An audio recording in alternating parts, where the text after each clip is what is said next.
Hola a todos, bienvenidos a un nuevo podcast del canal. Hacía mucho que no me dejaba caer por aquí y la comunidad ha crecido un poquito más. Cada vez veo que somos más y cada vez veo que los vídeos tienen muy buen recibimiento, así que muchísimas gracias a todos aquellos que habéis dedicado vuestro tiempo a escuchar las historias que os tengo que contar. Y hoy, a pesar de que ya ha pasado la Spooky Season, quería aportar mi granito de arena porque a mí me encantan las historias de terror, el género de terror, ya sea en libros, en podcast, en películas. Y uno de mis libros y una de mis películas favoritas es El Exorcista. Así que aquí te voy a contar cositas del Exorcista, no cosas del rodaje, sino que vamos a comentar la película juntos. Así que si te gusta este tipo de formato, te invito a que te quedes y, como digo siempre, si tienes mucho que hacer o poco que hacer y necesitas una voz de fondo que te haga compañía, te invito a que sigas conmigo este relato propio del Exorcista. ¡Empezamos!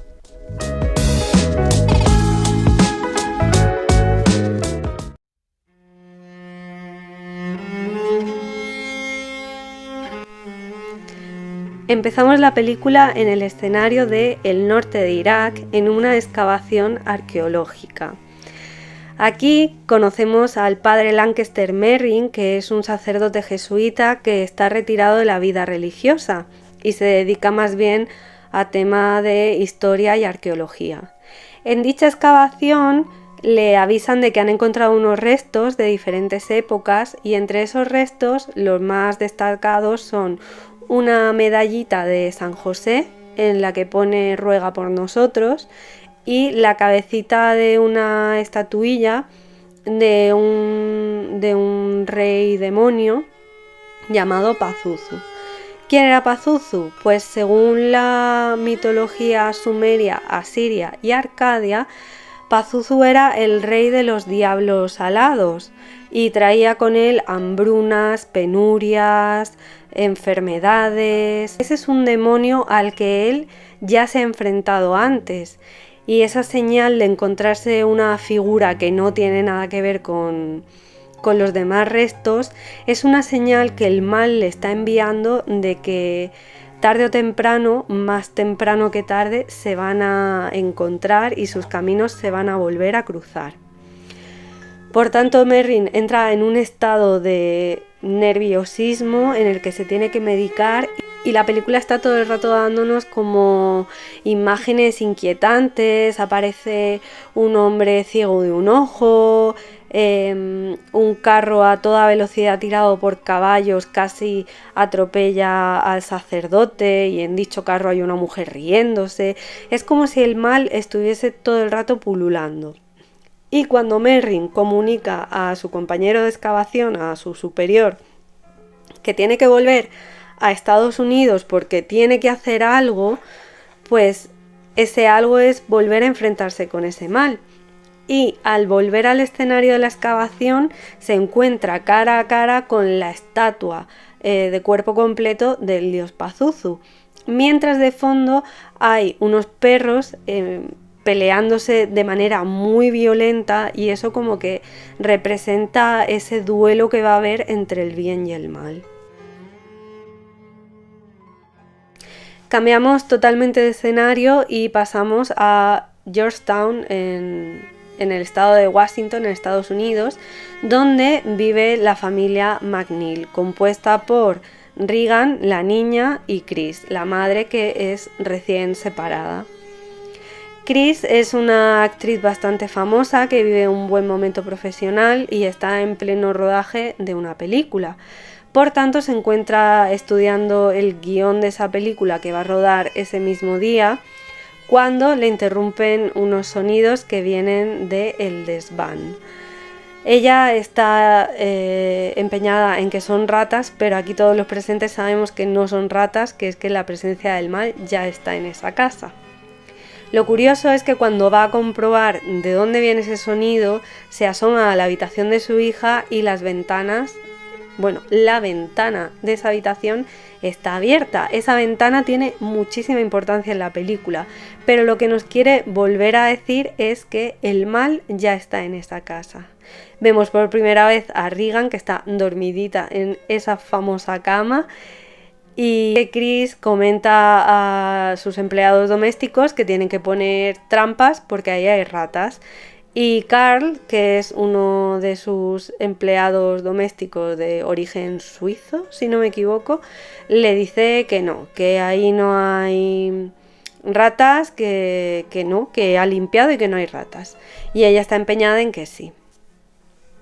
La siguiente escena nos conduce al trabajo de Chris como actriz.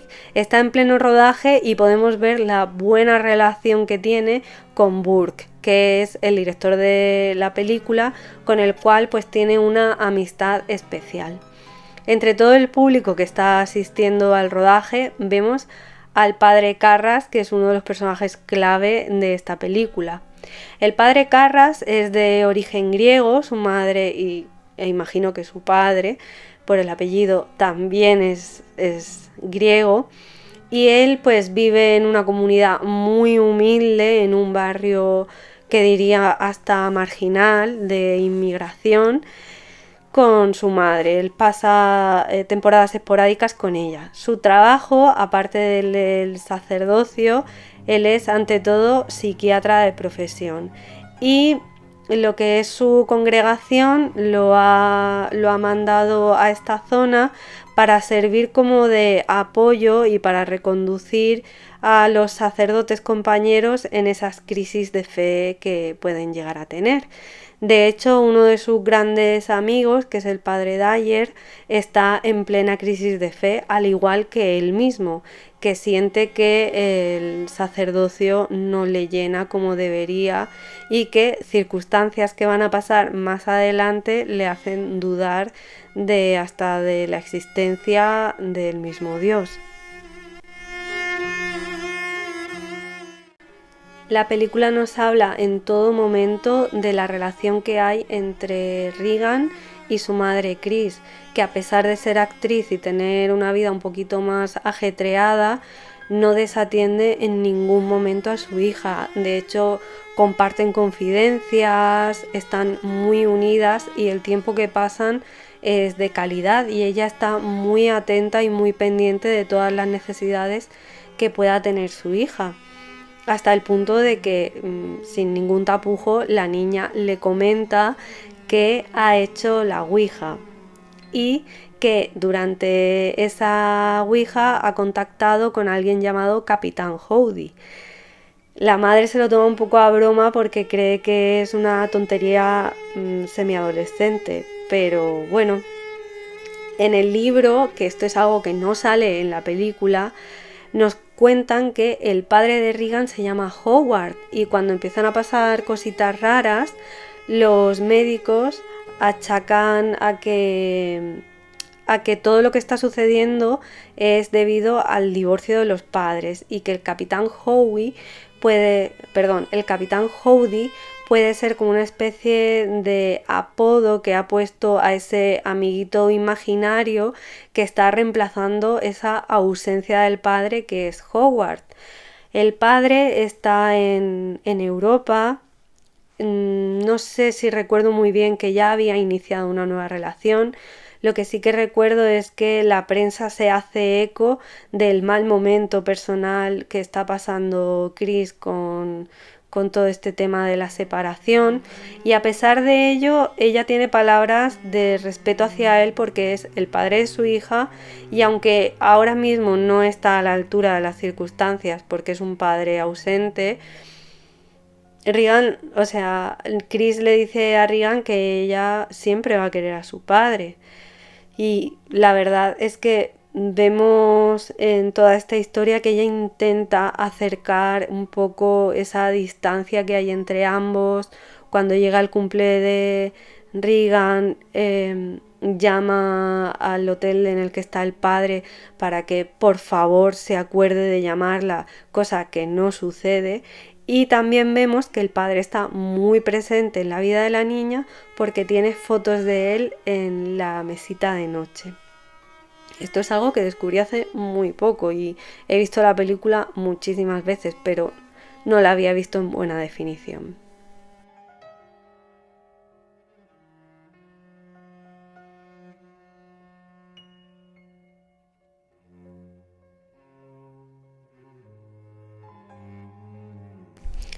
Todo este contexto que os he contado acerca del padre, del divorcio y todo eso, es porque en el tema de la Ouija que hace ella y que habla con el capitán Howdy, ahí el capitán Howdy, que obviamente es el ente que luego la posee, está intentando ganarse su confianza y jugar con ella para que le deje, por así decirlo, entrar en su cuerpo. Así que este paralelismo de que el ente se haya llamado Howdy cuando su padre se llama Howard, pues es como que está jugando también un poco con los sentimientos de la niña. Si hay un personaje que está atormentado en toda esta historia es el padre Damien Carras, porque él ya le ha sugerido a su madre que debería ir a una residencia, porque su madre pasa mucho tiempo sola. En uno de estos momentos en los que la madre está sola, tiene una caída y al parecer se altera muchísimo la mujer, hasta tal punto de que no la aceptan en ningún hospital público y tienen que llevarla a un hospital psiquiátrico, donde la madre rechaza totalmente a Damien, lo rechaza, lo culpabiliza de lo que le han hecho, de que la hayan atado en la cama, y él se siente tremendamente culpable. Le promete que en cuanto mejore va a sacarla de allí y eso hace. El problema es que Damien está tan ausente que su madre fallece en su casa y no descubren el cuerpo hasta 2 días más tarde. Por tanto, la culpa y el hecho de que su madre haya fallecido en soledad le reconcome y hace que todas esas dudas que tiene hacia Dios se multipliquen por 1000 millones. El tema de su madre le atormenta en sueños en los que se entremezcla todo con la medallita de San José de la que os hablaba al principio, sueños extraños en los que la madre se aleja, sueños en los que aparece el flashazo de la cara semi-humana, semi-demoníaca de Pazuzu. Es todo muy extraño y ahí vemos que el mal también le está llamando. Aunque no lo vemos en la película, Regan y su madre pasan un día de cumpleaños de Regan muy feliz juntas y al día siguiente su madre se lleva un susto porque ve a la niña durmiendo en su cama y le dice: ¿qué haces aquí? Y la niña le dice: es que mi cama no paraba de moverse. Nosotros sabemos lo que significa eso, pero en ese momento Chris piensa que es una excusa porque Regan no quiere pasar la noche sola y amanecer sola en el día de su cumpleaños en el que su padre no la ha llamado. Pasamos a una escena muy importante y muy mítica en la película, y es que Chris hace una fiesta para unos amigos en su casa, donde podemos ver al director de su película, Burke, donde vemos también al padre Dyer, que es el sacerdote joven amigo del padre Carras. De hecho, ella se ha fijado en el padre Carras y le pregunta: ¿quién es ese sacerdote misterioso? Y él enseguida le dice: sí, es mi amigo Damien Carras. Y entre los invitados de esa fiesta hay también un astronauta que tiene un viaje espacial próximamente, y cuando están cantando canciones y tocando el piano, de repente aparece Regan en camisón y en una especie de estado sonámbulo y mira al astronauta y le dice: usted morirá en el espacio.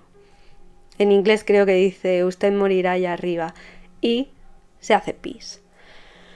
La madre se queda un poco descolocada, avergonzada de qué le está pasando a la niña, y ahí es como que es el inicio de todo. Y sigue sin haber ratas en el desván, que la escena del desván de la madre buscando las ratas con una vela, la pedazo de llamarada que aparece en la vela, y el empleado doméstico Carl por detrás diciendo, le dije que no habían ratas, es como, vale, no habían ratas, pero me has pegado un susto de muerte que por Dios. Y bueno, ahí es cuando se empieza a transformar un poco las cositas, y ante la actitud tan inquieta y errática que empieza a tener Regan, Chris decide llevarla a que le hagan un chequeo completo médico, porque pueden ser cositas de la adolescencia, pueden ser ya pues ciertos cambios hormonales y mentales. Y le hacen de todo, le hacen análisis de sangre, le hacen electrodos. De hecho hay un momento en el que le están haciendo electrodos y ella se queda mirando a la nada y aparece en un flashazo pues la cara de nuestro demonio alado favorito. Y también está en la consulta, está con una enfermera y la niña está apoyada en la pared, tarareando como muida.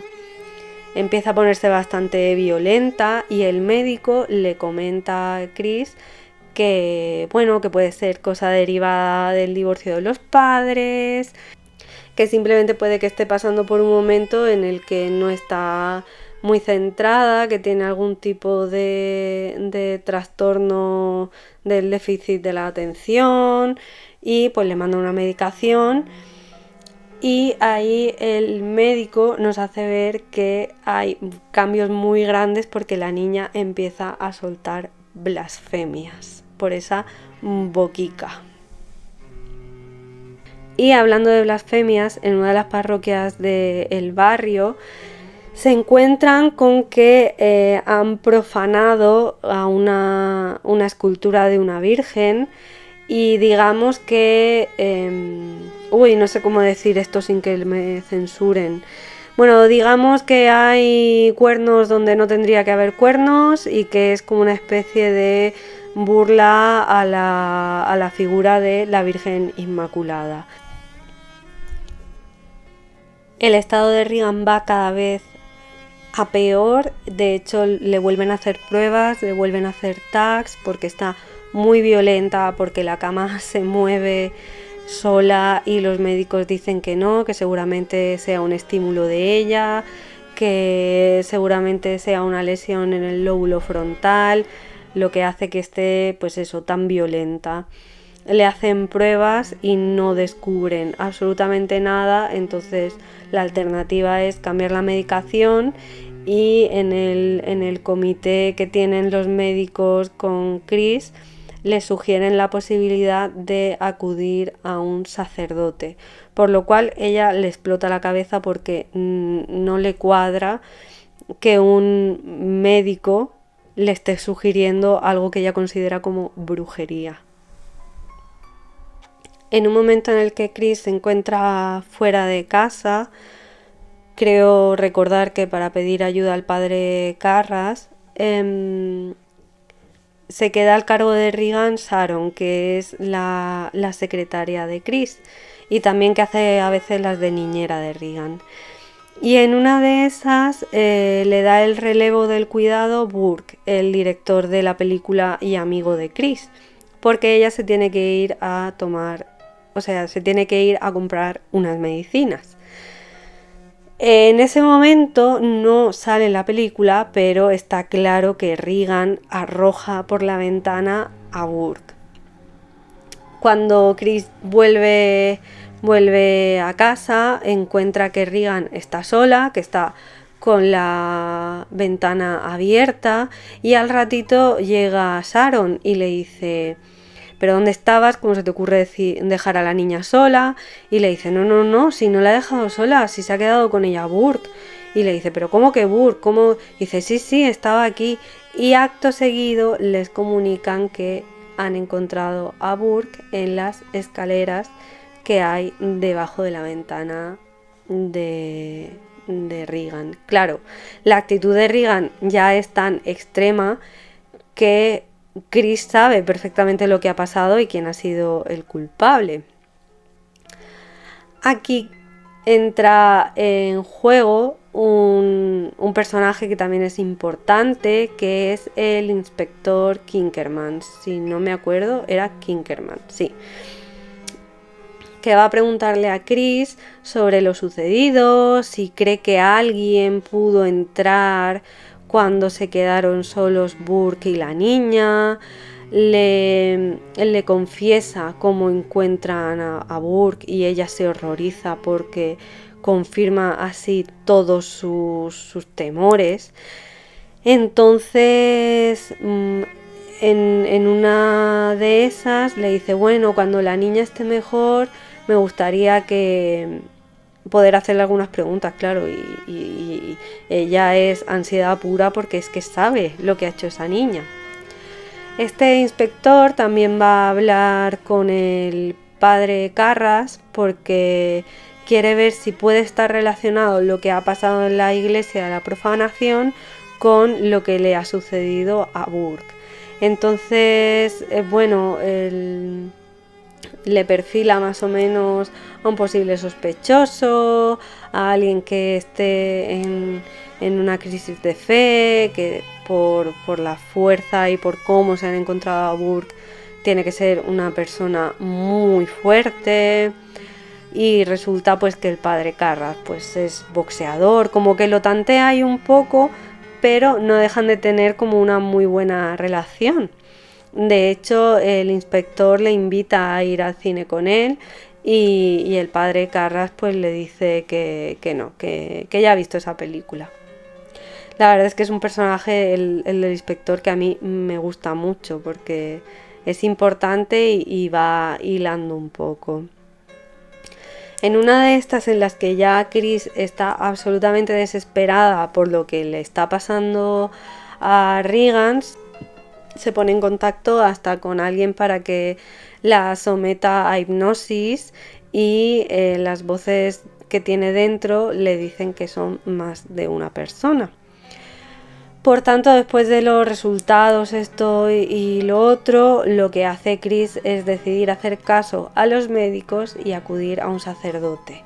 Y ese sacerdote no es más que el padre Carras. El problema es que el padre Carras es psiquiatra y le dice, mira, lo que tiene que hacer usted con la niña es internarla 6 meses en observación y ver qué le pasa, porque una de las cosas que a mí, por ejemplo, me gusta muchísimo del libro es que es la ciencia contra la fe, y él mismo tiene esa encrucijada de emociones en su propia persona. Y él aboga porque eso es un estado mental y, bueno, en el libro, que es algo que ha salido a raíz del divorcio de los padres y que es todo, pues, hasta que el padre ve con sus propios ojos lo que le está pasando a la niña y, vale, ve que no es un trastorno psiquiátrico. Entonces empieza a recabar pruebas como grabaciones sonoras donde ve que no está hablando en latín, sino que está hablando al revés. Y en una de esas grabaciones escucha cómo está llamando al padre Merrin. Por tanto, contactan con el padre Merrin porque él ha sentido ya la llamada hace 3 meses de que este momento iba a suceder. Hace 3 meses que la enfermedad, entre comillas, de Regan se está sucediendo. A mí una de las cosas que más me gusta de esa película es que es una película que se toma su tiempo en desarrollarse, que no es ahora ves a una niña totalmente normal y en la siguiente escena ves a una niña que está absolutamente poseída. No, incluso la posesión lleva su tiempo, lleva su proceso, lleva su ritmo. No es algo que te entreguen de manera gratuita, es algo que estás saboreando poco a poco y lo que hace es que empatices más y que te esté dando más terror. Como os he dicho, el padre Merrin va a casa y el demonio ya le está esperando y lo recibe como si fuesen viejos amigos. ¿Por qué? Porque el padre Merrin hace años que hizo un exorcismo a un chico en África y al parecer no salió del todo bien. Estuvo muchos días lidiando con ese exorcismo y no salió bien. Al parecer el chico pereció. Y se vuelve a encontrar con esta criatura del mal le está retando en todo momento y el padre Carras como que le está asistiendo.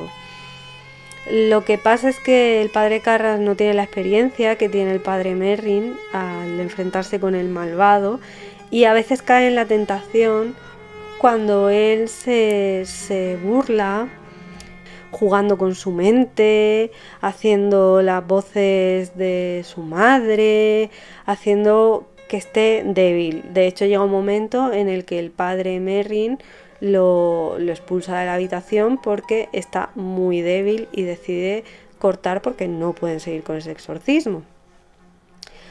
En ese momento en el que el padre Merrin decide continuar él solo, pues digamos que el demonio ataca de nuevo y va a por él y acaba con su vida. Así que cuando el padre Carras vuelve a entrar en la habitación y se encuentra con esa escena, le pueden los instintos más primarios y, por así decirlo, como ve que esa cosa que no es Regan se está riendo, que empieza a apagarla con ella y a desatar un poco, por lo que he dicho, los instintos más primarios. Vosotros me entendéis, ¿no? En plan, pum, pum, pum, pues eso. Y en una de esas reta al diablo a que la deje en paz a ella y que si quiere a alguien que se lo lleve a él. Porque él ya está en un punto en el que no tiene nada que perder, en el que ya no tiene nada que hacer.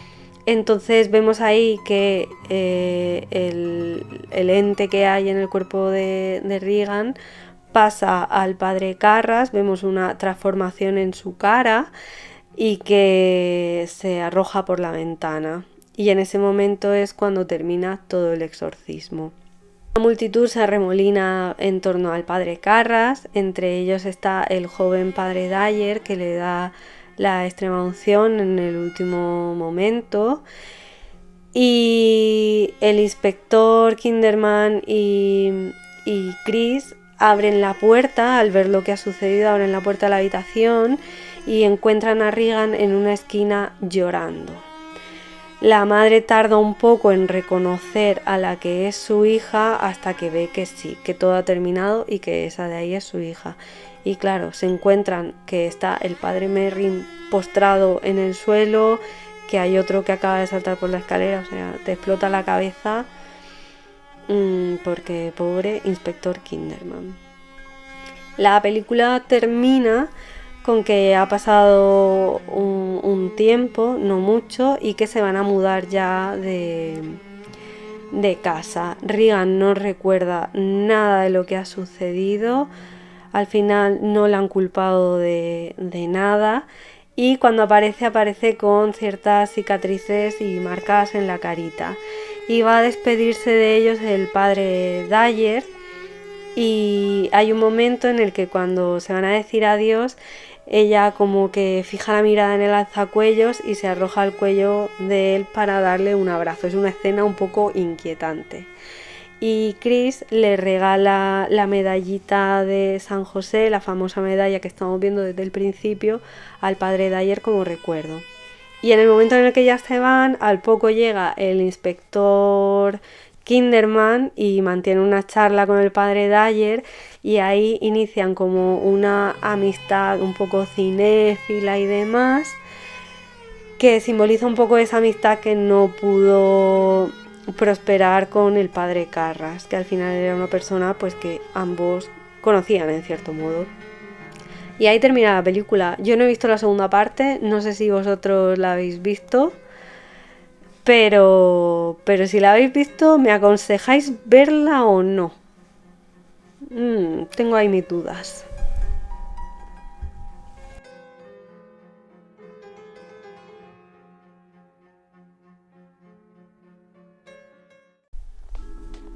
La película del exorcista, como os he dicho, es una de mis películas favoritas. La he visto miles y millones de veces. Cada vez que vuelvo a verla descubro algo nuevo El libro os lo recomiendo porque es buenísimo y una de las cosas más guays que tiene la película es que el guionista de la película es el escritor del libro, entonces es muy fiel a esos puntos más importantes que tiene el libro. No es simplemente una película de terror, te están contando una historia, te están contando un drama familiar. Al final, el conocer a los personajes lo que consigue es que empatices con el sufrimiento de esa madre, empatices con el sufrimiento del padre Carras, empatices con lo que pueda estar pasando esa niña. No es una película fácil en el sentido de que, como decía antes, no sucede todo rápido. Realmente la transformación de Regan completa la vemos al final del film. Te lo están masticando todo el rato. De hecho, el sonido que tiene, las imágenes, a veces como cambia de una escena a otra con unos golpetazos sonoros increíbles, te están manteniendo, o al menos a mí me mantienen todo el rato en tensión. Para mí es una de las mejores películas. Estuvo nominada a Mejor Película, perdió frente a la película del Golpe, que es buenísima también. Y en los premios Oscar fue nominada a muchísimas categorías, entre ellas, como os he dicho, Mejor Película, Mejor Director, Mejor Actriz por la actriz Ellen Burstyn, que es quien interpreta a Chris MacNeil. También Mejor Actor de Reparto, el actor que hace del padre Carras. Mejor Actriz de Reparto, Linda Blair, la niña. Mejor guión, mejor fotografía, mejor dirección artística, mejor montaje, mejor sonido. ¿Los estoy leyendo? Sí. Y de todos estos, ¿cuáles ganó? Pues ganó mejor guión adaptado, el escritor William Peter Blatty, que también es el guionista, como os he dicho, y mejor sonido. No sé si en aquella época había también la categoría de mejor caracterización, mejor maquillaje, pero se lo tendría que haber llevado, y si no se lo llevaron, yo se lo doy. Lo que es curioso es que en la antesala de los Oscars, que son los Globos de Oro, se llevó el Globo de Oro a Mejor Película Dramática, también a Mejor Director, a Mejor Actriz de Reparto Linda Blair y a Mejor Guión también William Peter Blatty.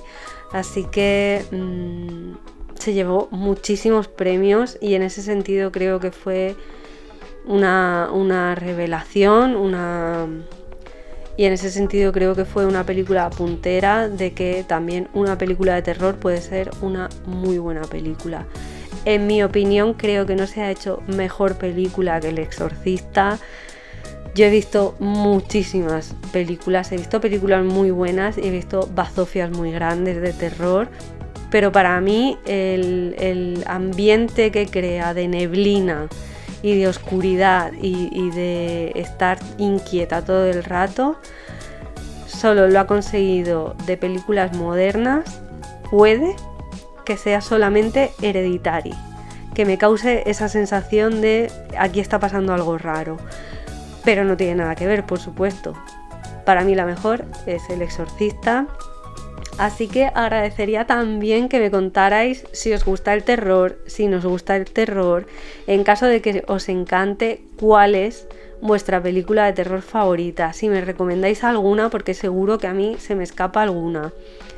¿Cuál es vuestro género favorito de terror? Si os gustan las pelis de zombies, las pelis de exorcismos, de casas encantadas, que contadme un poco cuál es vuestro tema favorito. Yo soy muy de zombies, pero también soy muy de sustos. y nada, espero que os haya gustado, que aunque ya ha pasado la Spooky Season, que con El Exorcista siempre es Halloween y nada, que la hayáis disfrutado y prometo no tardar tanto en volver. Un abrazo muy fuerte, un saludo a todas las nuevas incorporaciones, un saludo a los oyentes mexicanos, españoles y argentinos, que son mi mayor audiencia, Y sin más, nos escuchamos en el próximo podcast. Un beso muy fuerte. Chao y cuidado con las escaleras.